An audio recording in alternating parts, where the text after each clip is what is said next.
มื้อนี้สนิทกะมาสัมโพธิพระอยู่วัดบ้านโพนเมืองละม่ามแขวงเซกองมื้อนี้พี่น้องเอ้ยเนาะเสียภาพให้พี่ให้น้องเบิ่งนํกันพี่น้องเนาะก่อนอื่นก็กราบทักทายสบายดีเด้อพ่อแม่ FC สู่คู่สู่คนเนาะบ่ว่าอยู่ภายในประเทศหรือต่างประเทศพี่น้องก็ยินดีเข้าสู่ช่องเช้านี้เราไต่เส้นเข้าเส้นเคยพี่น้องเอ้ยเนาะมาพบมาพอกันมื้อนี้นะสนิทกะอยู่ในที่ว่าหานค้าเพิ่นพี่น้องเอ้ยเนาะให้พี่ให้น้องเบิ่งเลยทางพ่อใหญ่พ่อค้าเพิ่นขายเครื่องพี่น้องเอ้ยเนาะไปเข้าไปเบิ่งภาพทางในกันเลยพี่น้องเอ้ยเนาะตอนนี้เพิ่นกำลังคนเขียวกันข่าวมานี่แหละเนาะสิข่าวมานะงานสัมโพธิพระพี่น้องเอ้ยเนาะ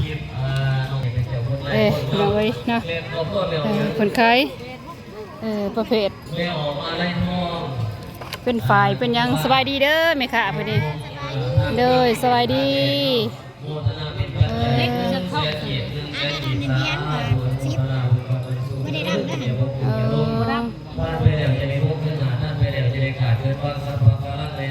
งามดีได้ฮะอันนี้ก็มองเป็นทางเขาพี่น้องเลยเนาะแม่ค่ะเพิ่นก็โอ้บ่ให้เบาพี่น้องเลยเนาะไลฟ์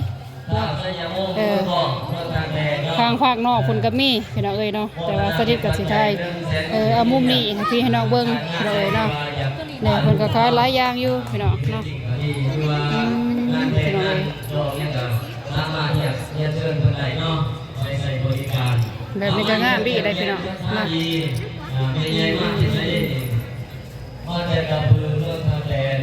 เกี่ยวข้าวกันนี่พี่น้องเอ้ยเนาะหลายเติบ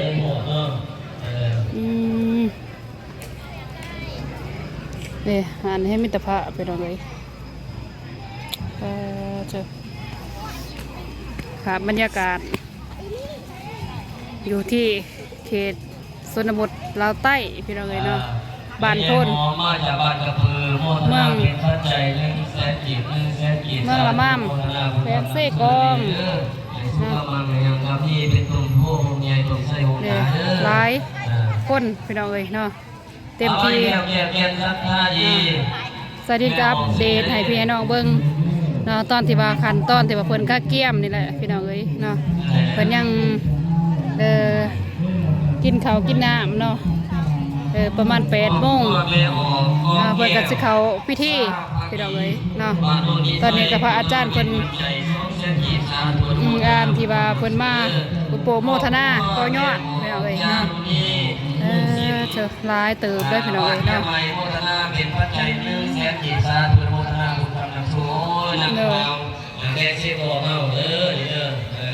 เป็นเท่าทุกวั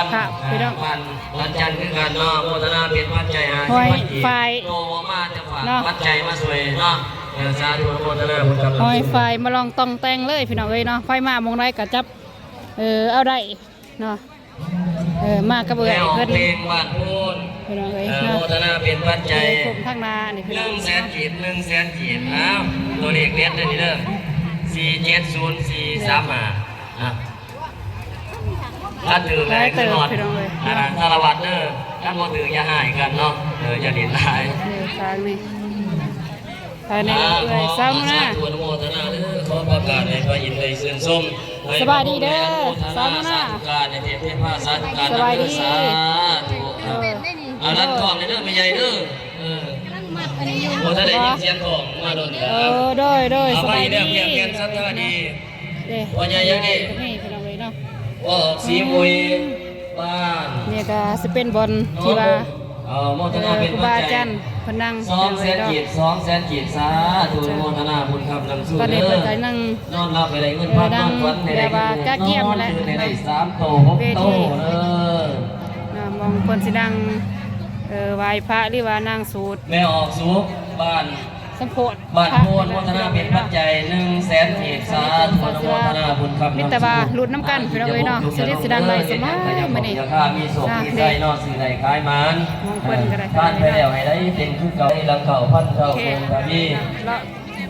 ที่ว่าสถานที่เพิ่นนี่แหละเนาะเป็นจังไดให้พี่ให้น้องเบิ่งน้ำกันเย็นเสื้อได้ไปเลยเด้ข้างนี่ก็มีพี่น้องเอ้ยเนาะ ขออนุญาตเด้อข้างนี้เนาะเด้หลายองค์เติบได้พี่น้องเอ้ยเนาะแต่ก็บ่ฮู้ว่าสิถึงอยู่จักองค์พี่น้องเอ้ยเนาะแม่สมหวังบ้านติวโมทนาเป็นปัจจัย100,000 กีบ100,000 กีบสาธุอนุโมทนาตอนนี้ก็ครูบาอาจารย์มาอีกแล้วแถวแกนสัตตาดีพอกสีเฟื่องบ้านโพนโมทนาเป็นปัจจัย50,000 กีบ50,000 กีบสาธุอนุโมทนาบุญคำนำสู่ขอให้โศกเลี้ยงเข่าโศกใหญ่มหาศาลผู้มีกิจการงานทำจะต่ำลงให้สมบิว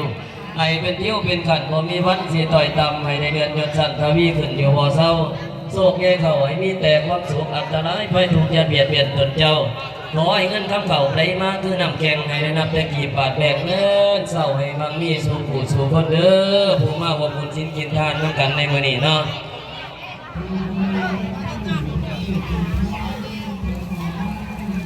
ว่าอาจารย์เพิ่นก็เริ่มเพิ่นว่าตัวมือแรกขาดแรงบ่สมบูรณ์ประเภทนี้คือจะเลือกข้าแก่เขียนเห็นเขียนได้แก่แม่ใหญ่บัดเทื่อไปพอน้ำเมื่อสิได้แก่เขียนเนาะ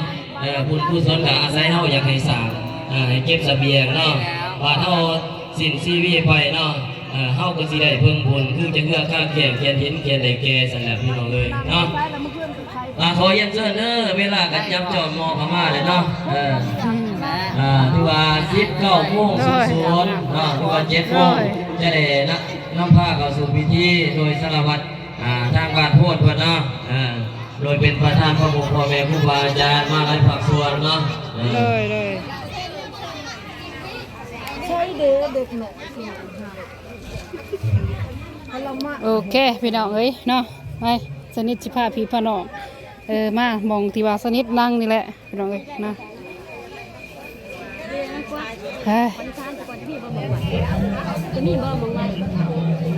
เขาแจ้งการตื่นเนาะประธานแจ้งคารวะเนาะมองที่ว่าสนิทนั่งพี่น้องเอ้ยเนาะไปเวลาสนิทเสียเบสในพี่ให้น้องเบิ้งอีกพี่น้องเอ้ยเนาะ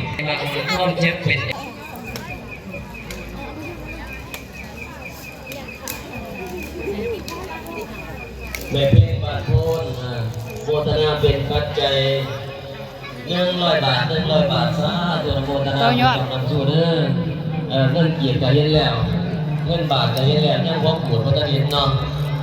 สาธุโมทนาเด้อจะสู้กำมังจะหังกับมีเนาะมีโศกมีไส้หายทุกข์หายโศกหายโรคหายไฟ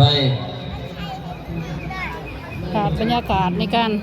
สัมโพธิพระพี่น้องเอ้ยเนาะอย่างกับมาอีกแล้วสาวหน้าเสียยังไงบอกด้วยไปเบิ่งที่ว่าพระโมทนาต่อยอด100,000 กีบไปเบิ่งที่ว่ากำเนื้อโมทนาต่อยอด100,000 กีบเพิ่นสมโพธิพระเนาะสาวหน้าเข้ามา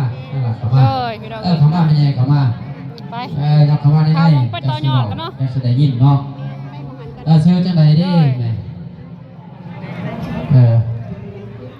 สวัสดีนะชื่อจังไดไม่ออกปูไล่พรมาจากน้องบุ้งต่อยอด100,000 กีบแล้วก็ศรัทธาสายท่านไม่ออกเจอจังไรดิบรรยากาศในพีศรัทธาสายท่านเป็นมาห่วมบุญห่วมกุศลนำซื้อจังไรไม่ออกตาโมทนาต่อยอด20,000 กีบอนุโมทนาสาธุเด้อบุญขับบุญสู้อยู่ดีมีแห้งแล้วก็ศรัทธาสายท่านเขียนให้อาจารย์เลยอาจารย์จานุพันธ์มนต์หับแนขน่อยกระเพื่ออยู่ครับซื้อศรัทธาสายทานไม่ใหญ่ซื้อจังไหนแม่แอลเนาะโมทนาต่อยอด50,000 กีบสาธุสาธุสาธุอนุโมทามีอนุโมทนาบุญนำเด้อออกปรารถนาสายยังนี่สัญญาท่องเนาะแผงหลวงนำท่าโมทนาปัจจัยใส่ไม่ออกอิมพวันบัตรโพนเนาะมอบนำ5 แพ็คอนุโมทนาสาธุบุญกับบุญสู้อยู่ดีไม่แห้งมีความสุขกายสบายใจขอให้มีแต่สุขได้ลาภมีแต่สุขได้ไส้ได้ดังคำมักคำปรารถนาเด้อแล้วก็มีศรัทธาสายทานบัตรเชิญเนาะมาจากทานบัวไล่วิไลวงศ์ห้องเลขาพรรคเมืองประธานกรรมการปกครองเมืองเนาะได้ร่วมโมทนาใส่ซ่อมบัตรคาบุญเป็นปัจจัย500,000 กีบขออนุโมทนาบุญนำเด้อ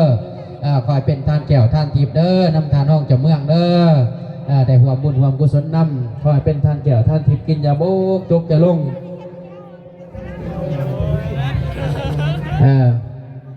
ราคาซื้อและนามสกุลเนาะแม่ออกเอื้อนเนาะอยู่บ้านน้องบงเมืองระมามแพงเสกองต่อยอดเป็นปัจจัย50,000 กีบราคาศรัทธาสายท่านครอบครัวแม่ออกดวงจิตใส่สมบัติเนาะบ้านบัดหลวงเมืองระมามแพงเสกองต่อยอด100,000 กีบราคาศรัทธาสายท่านแม่ออกนิดดาโมทนาต่อยอดเท่าใด100,000 กีบราคาแม่คุณเนาะพอแจ้งโมทนาต่อยอดเป็นปัจจัยเท่าใดแม่คุณ100,000 กีบอนุโมทนาสาธุด้วยแม่เด้อบุญขับบุญช่วยอยู่ดีไม่แห้งขอให้เป็นท่านแก้วท่านทิพย์แกวัดว่าพระพุทธศาสนากินจะได้บ้องจงจะได้ล่งมีแต่ความสุขกายสบายใจเนาะราคาศรัทธาสายท่านใส่ซองบัตรคาบุญเนาะใส่ซองบัตรคาบุญเพื่ออะไรมาส่งกระแมนทานจันไทยคำมณีวงศ์ครอบครัวบ้านวัดหลวงมรณะแพงเสกองใส่ซองบัตรคาบุญ300,000 กีบราคาไม่ออกเมตตาบ้านโพธิโมทนาต่อยอด100,000 กีบอนุโมทนาบุญนำเด้อขอให้เป็นท่านแก้วท่านทิพย์แก่วัดว่าพระพุทธศาสนาอายุค่อยยืนยาวผ่านพันปีอย่าเลี้ยงลาวัดหนาขอให้ใช้พองแก่งเสมอดำนำประจันเด้อมีเสือขอให้ปรากฏมีเด็กขอให้ดื้อซ่าให้โศกให้ม้าในห้างให้นี่เสือเด็กกายด้วยเสือไว้กายถึงเงินแสนจะขาดบาปเงินหลานจะขาดทงเด้อเอามาอีกแก้วแก่ศรัทธาดีเนาะศรัทธาสายทานโยมแม่สีนวลแม่นาลีโดยจะพาเพิ่นแม่นมมาเนาะโมทนาต่อยอดทั้งเบิด200,000 กีบอนุโมทนาสาธุด้วยแม่สีนวลเด้อขอให้เป็นท่านแก้วท่านทิพย์แก่วัดว่าพระพุทธศาสนากินจะได้บกจกขน่อยเด้อขึ้นสู่ที่อาจสงเนาะเพื่อจะได้เข้าสู่วาระพิธีทางศาสนาขอกราบเราทั้งนิมนต์ขน่อยภาพบรรยากาศซะนู่นน่ะเมนมวนเนาะคือโดยกำลังทางแรกหลายพันปีเลยพี่น้องเอ้ยที่ว่าบ่ได้สมบูรณ์เนาะแม่นถ้าได้ก็ลาศรัทธาสายท่านแม่ออกน้อยเนาะรวมโมทนาต่อยอดเป็นภาษาถือเป็นออกน้อยเด้อขอให้บุญขับบุญสู้อยู่ดีไม่แห้งขอให้มีแต่โศกแต่หลับมีแต่โศกแต่ไส้ได้รับคำหมักคำปรารถนาและการติดตามมาด้วยศรัทธาสายท่านไม่ออกชื่อกันไหนได้ไม่ออกโดยสวัสดีเด้อโมทนาต่อยอด50,000 กีบอนุโมทนาสาธุกับนอบนมัสการพระอาจารย์ณทันไงประธานอบสแพงนอบนมัสการพระอาจารย์ห้องประธานทั้ง2 องค์เนาะให้ความเมตตาได้มาห่วมกับนอบนมัสการเด้อพระเดชครูบาอาจารย์ทุกคุณนำจะได้มาหอดจากถึงเนาะพระอาจารย์สมสุขวัฒนธรรมหัวหน้ากรรมธิการเผยแพร่ศีลธรรมประจำการอบสแพงก็ได้ให้ความเมตตาคำห่วมแล้วขอกับประธานมนต์หน่อยพระอาจารย์ประธานอบสเมืองกระลืมกระไรมาหอดแล้วขอตอบนมัสการเด้อหงฟ้าโมทนาต่อยอดมาจากนนมีไส้เมืองอำนาจแข็งเสกองโมทนาต่อยอด50,000 กีบขออนุโมทนาบุญท่านเด้อทางนี้ก็มีหลายเนาะสาธุนะมาจากการพระเจ้าคุณตราชที่ปรึกษาอบสแพงเนาะกายความเมตตาของพระองค์วันนี้คือว่ามีแต่ครูบาอาจารย์รุ่นใหญ่มากเนาะในบทเรียนสรุปมากคือว่าสุดยอดแล้วเนาะถ้าซื้อยังไงไม่ใหญ่นี่ก็จะเป็นมองที่ว่าคนจอดรถพี่น้องเอ้ยเนาะเต็มที่ตอนยอดด้านนี้ก็จะเป็นต่อยอดซาลูน่าเล่น50,000 กีบแมนหันกระแมนทั้งขุดกระแมนเต็มที่พี่น้องเอ้ยโดยคือว่าเวลานาทีของพวกเฮาก็ได้มาหอดจากต้นแล้ว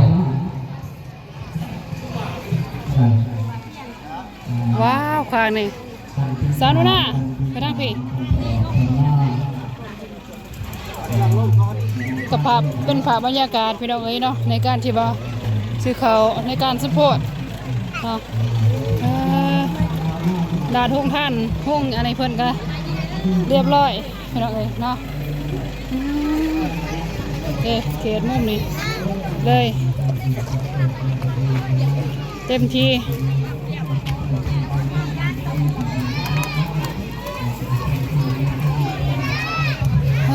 ห้องท่านไหมค่ะคนนี้ขายดีขนาดเนาะโดยพอดีบดเกี้ยงมาดิโดย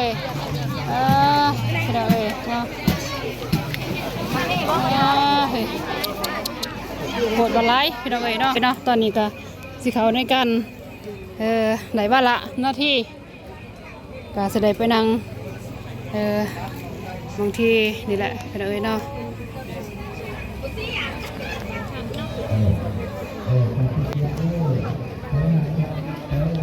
โอ้ไม่ค่ะพอดีก็รอเลยอยู่เนาะโดย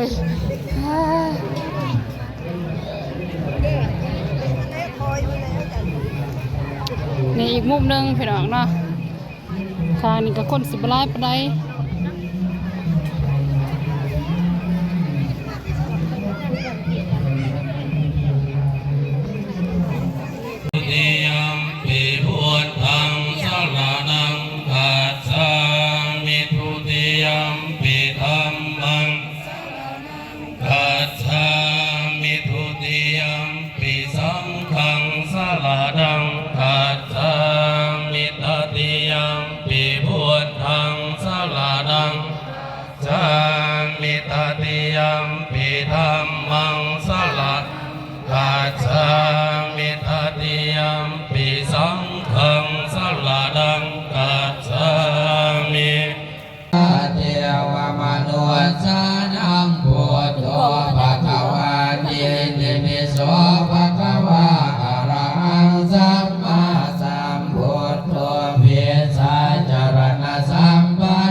นิมนต์ลุกเขาหน่อย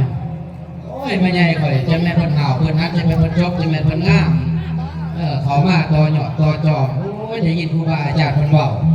ว่ามันธรรมดาได้นี่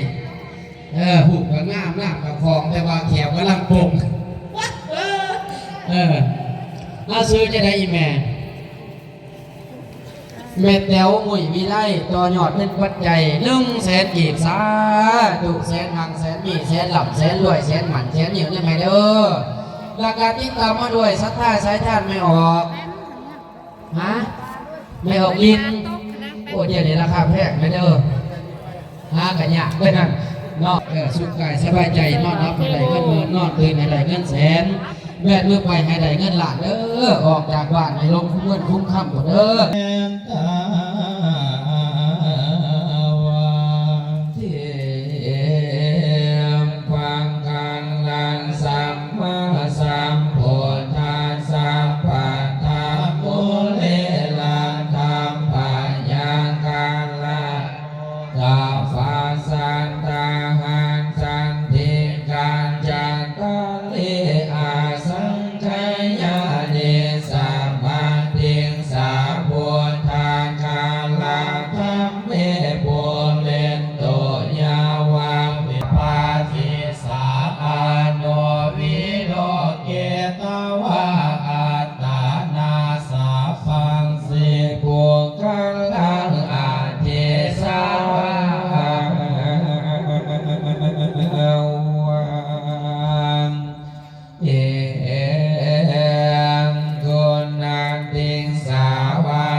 แก่ทุกท่าน ผู้ใดผู้ใดก็ทำหน้าที่ค้านี่บ่ได้ซิกเด้อ โอเคพ่อแม่พี่น้องเอ้ยเนาะตอนนี้ก็เป็นที่เรียบร้อยเนาะในการสมโภชพระเนาะเถอะคนเกี่ยวกันขนาดพี่น้องเอ้ยเนาะพี่น้องเอ้ยก่อนอื่นก็ในการสมโภชพระเนาะพี่น้องเอ้ยก็เป็นทีเรียบร้อยเนาะก่อนอื่นก็ขอบคุณขอบใจเด้อพ่อแม่FC สุขุมสุขนเนาะบ่ว่าอยู่ภายในประเทศหรือต่างประเทศพี่น้องที่เข้ามาเป็นกำลังแรงใจให้สนิทตลอดมาเนาะขอให้พ่อแม่จงมีแต่สุขภาพแข็งแรงความเจ็บอย่าสลายความขายาสุมีพี่น้องเอ้ยเนาะพอกันไหมในคลิปต่อไปพี่น้องสำหรับคลิปนี้ขอกล่าวคำว่าสบายดีพี่น้องเอ้ยเนาะบ๊ายบายวันที่4 โมงเช้าพี่น้องเอ้ยเนาะ